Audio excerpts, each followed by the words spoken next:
طبعا بما اننا مصريين بنعشق الزيطة، ففي لعبة انتشرت في الفترة الأخيرة اسمها تشارلي تشارلي اتدحرج واجري وتعالى على حجري يا رمان، يعني حاجة كده.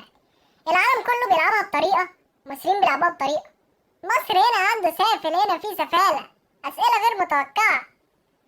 هيقول له تشارلي تشارلي ار يو هير، فالشارلي يحرك بيس مثلا. هيقول له تشارلي تشارلي كانوا بلاي، يا اسطى حط أمك. فيقول له يس، يقول له اسم أمك ايه؟ يعني انت سحل تشارلي معاك مثلا وجايبه من اخر الدنيا، من مثلا اول مكرم، ولا كان مثلا مش فاضي بيلعب في نادي الجيم سبورتنج عشان تقعد تسأله اسم امك ايه؟ يعني ما اكيد مش هيطلع اسمه تشارلي محمد عبد السلام مثلا. وبعدين تلاقي البنات بتلعب اللعبة دي بطريقة غريبة. يعني البنت تلاقيها قاعدة وميت على نفسها من الخوف، وتلاقيها جايبة 5 اصحابها. لازم تجرب، ما لو ما جربتش هتموت. تجيب 5 اصحابها وابتدى يقعدوا، فتقول له شارلي شارلي ار يو هير، فتقول له لا يس مثلا. فتقول له هو محمد حسين الصديق بيحبني ولا بيلعب بيا؟ ايه ده؟ ايه ده جن محترم. هو عاش في شبرا يعرف لك محمد حسين الصديق بتاعك ده. وطبعا عشان احنا بنمتاز بالفتي، فتلاقيها طالع لك كده بيقول لك على فكره، عشان تلعب تشارلي تشارلي لازم بإقلام رصاص. ده على اي اساس ده يعني؟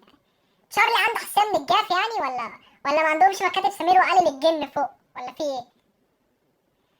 وتيجي تلاقي مثلا ايه، المفروض دي لعبه يعني فور فن والدنيا قشطه بيس ونضحك، لا، مصر خد على صدره. تلاقيه بيقول له تشارلي تشارلي كانوا بلاي، فيقول له نو، يقول له نو، يا نهار اسود، تقول له نو، ليه؟ ليه مستني بيا يا اسطى؟ طب انا مستنيك تحت.